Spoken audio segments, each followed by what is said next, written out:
Hey, Dean of DVD or Dean of Games, depending on what channel you're watching me on. And I want to do my top five, or maybe an honorable mention, uh, games that I played that are new in 2000 or were new in 2019. So that is a bunch of games. I played quite a few. Um, Played a lot of games that were new to me. I'm not including them unless they were actually new games in 2019. So of the ones I played, and I didn't play a lot because they're not my type of game. Lately, I found that I don't get a chance to play games that are 5 hour games.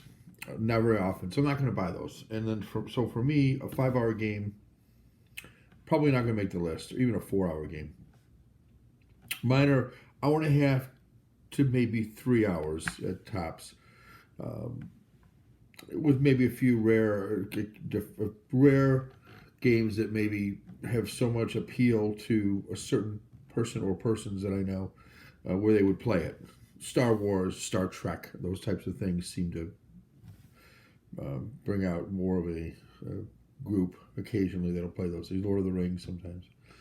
But all that aside, let's take a look at my top five with again an honorable mention.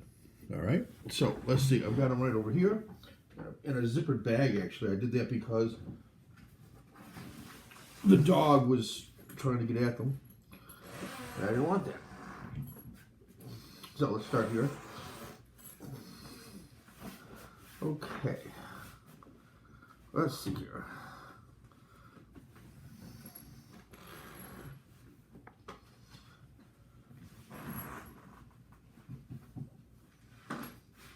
I'll trim all that out, I'm sure. I'll trim this out too. Give me a minute here.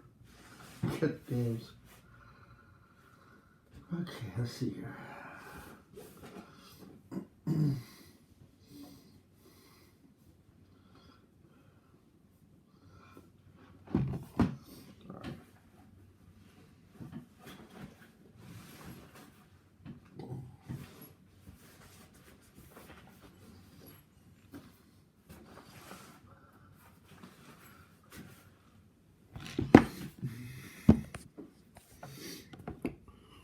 All right, back. So let me start with the honorable mention, which would be number six, basically, if you want to do it that way.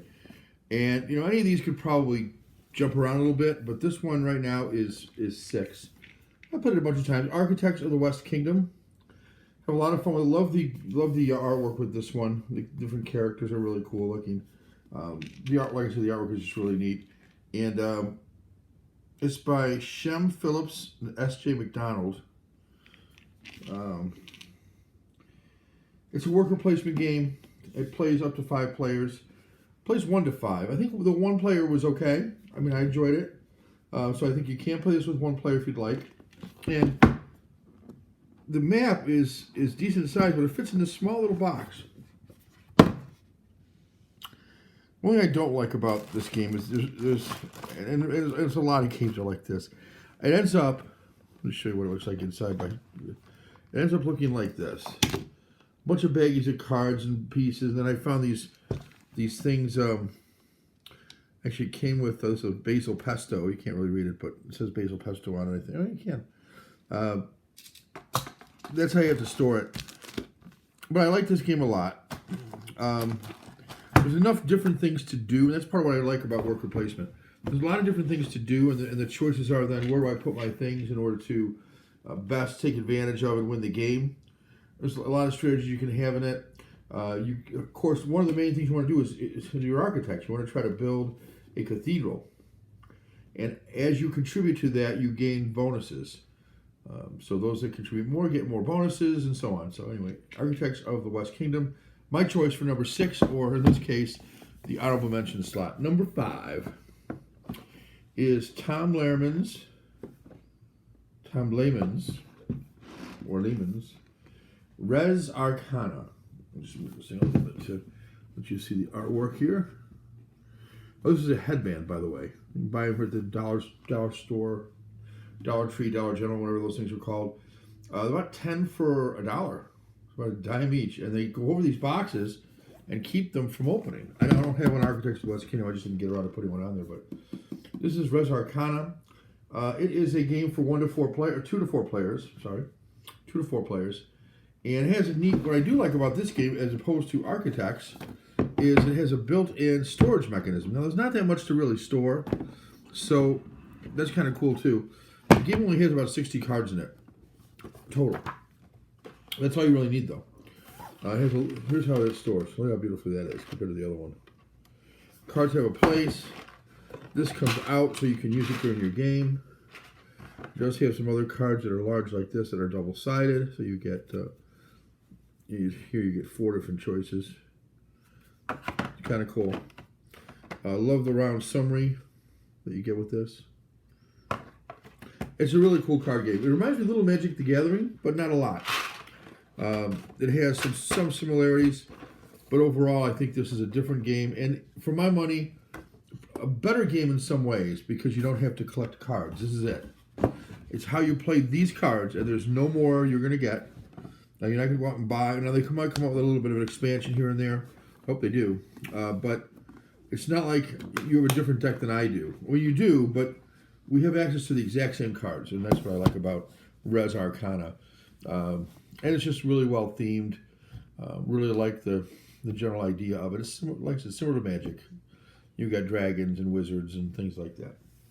So that would be number 5. We love that one a lot. My number 4, 4, 3, 2, yep. My number 4 is, it was a surprise. It's called Horrified. Universal Monsters. So you've got all the typical, well, many of them. Frankenstein, Bride of Frankenstein, Dracula, the Mummy, the Werewolf, the Creature from the Black Lagoon. Am I leaving somebody out? No, I don't think so. That's it. Invisible Man. The Invisible Man. He hides down here. But that's who's in it. And let me just quick. Okay. All right. Yeah. The board is nice. I'm not going to take everything out of the package, so it's going to take too long. I don't want to do that. But the board is nice. You have various locations you can go to throughout the board. Each one of these spots, someplace you can stop. The monsters will chase you. There's a lot of card playing. There's some special cards you can get that can impact not only your turn, but your other player's turn. It is a cooperative game. From 1 to 5, so you can play it by yourself. You might have trouble beating it because you almost need another player sometimes. I have played by myself, and I have beaten it, but it's not the common thing. I didn't pull my hair. It's all right. Just noticed that. The monsters are actual miniatures.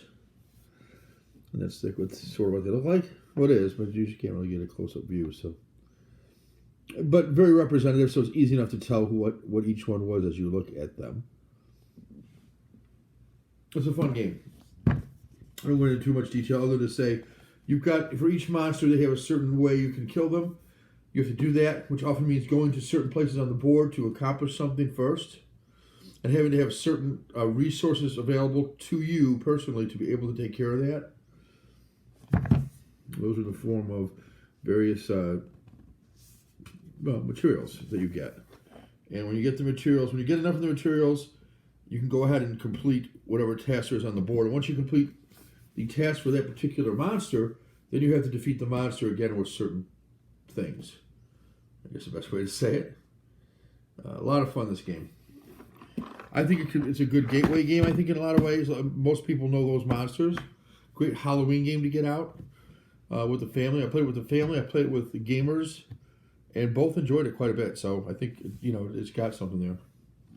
All right, number 3. I had a tough choice on number 3, but I finally decided, and it is, it's not light.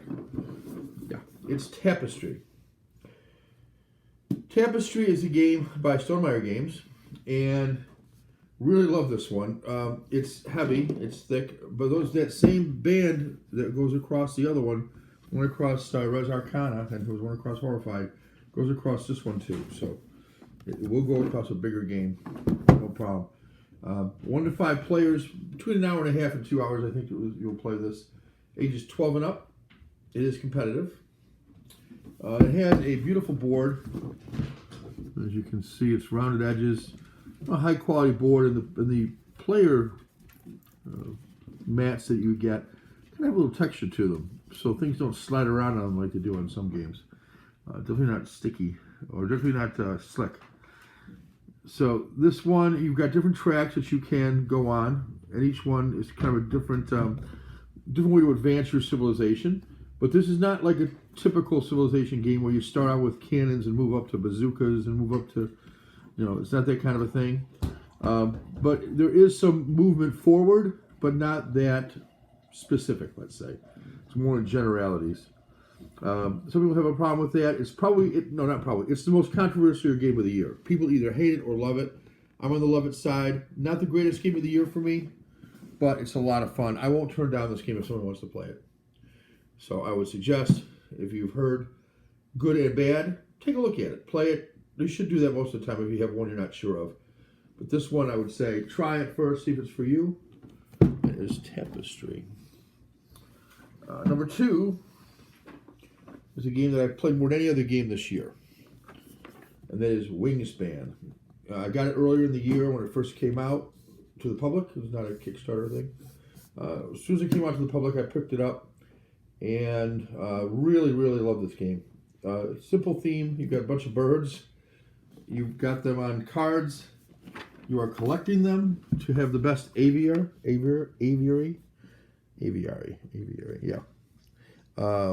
You can put them in the forest, the field area, open field, or like a swampy area. And where you put them and how many you have in each area determines how well you'll do. Because as you put one over here, you can go back, and each one of the birds that have an ability in that row then get to fire off again if they have an ability, and many of them do. There's only 4 rounds, I believe. So at the end of 4 rounds, the game is over. It usually takes about an hour. It says 40 to 70 minutes. Yeah, it's about an hour with 4 players, and you can play. This is 1 to 5. It plays very well with 1, by the way. Yeah, this has got the Automa, whatever you want to call it. Designed for this game, so that's kind of cool. As does Tapestry. Tapestry also plays 1 to 5, by the way. That's my number 2, Wingspan. Which brings me to number 1. I've only owned it for, a month or so. But I will have played it more than Wingspan probably soon. Because I played it a lot, and you can play it solo, and I've played it solo only so far.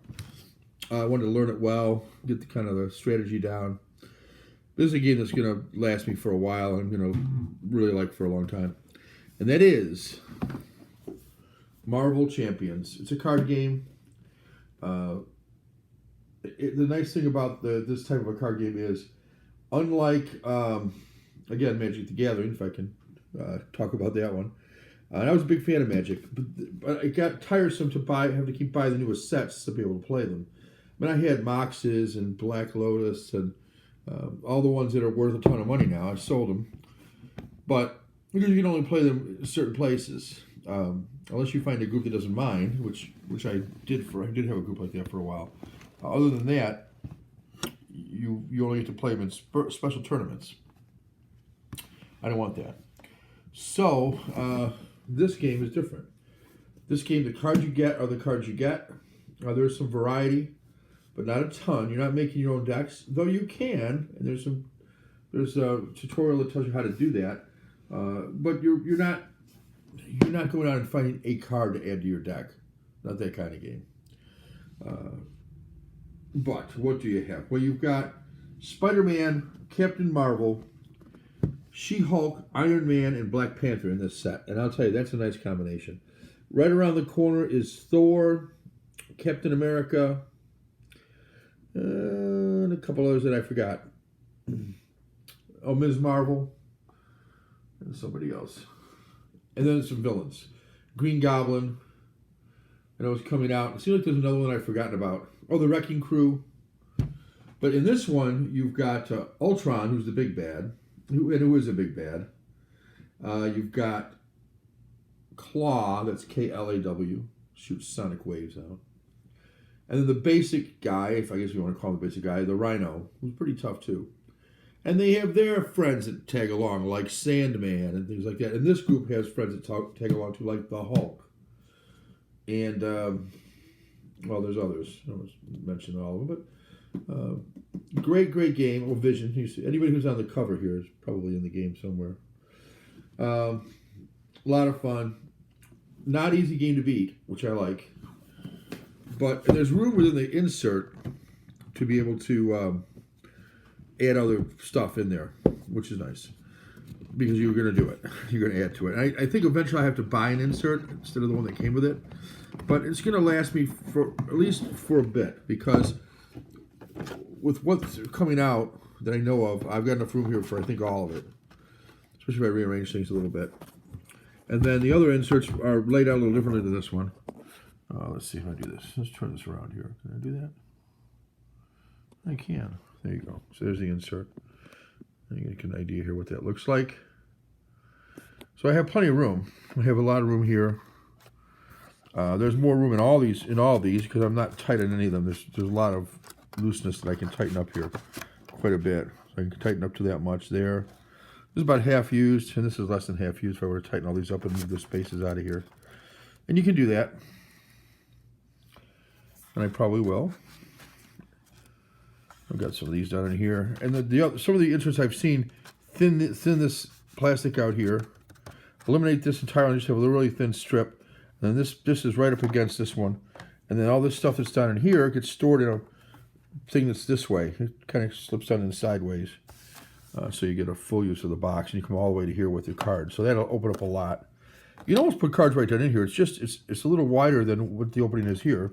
So these cards would fit down in here if you wanted to. Well, right now you can't because you got stuff in there, but they could otherwise. Love this game. You've got the alter ego of whoever the character is, on the hero side that is. And on the Green Goblin too, I heard. So you got Peter Parker, and then of course his hero side is Spider-Man. He can attack and do things here. The only thing he can really do here is recover, which is pretty important though. So anyway, I like this game a lot. The artwork's, well, it's Marvel. It's going to be fantastic, and it is. You don't need a board. You can play it pretty much anywhere as long as you've got enough. I can play it on the table space I've got here, which isn't a lot, but I could definitely play it here. I mean, I can make room on this thing. It's just a mess right now. My Vikings won, yes. So that is Marvel Champions. Love the rule book, the how to play book, which is really well pictured. I have images to show you everything, break down the card, show you how to set up and everything. And then you've got a secondary glossary, which has far fewer pictures, hardly any. And you've got all the definitions and specific examples, and then a whole glossary on every phrase and word that's in this thing. And that's where you get the how do I make my own deck. So pretty cool stuff. Like I said, I see myself playing this for quite a long time.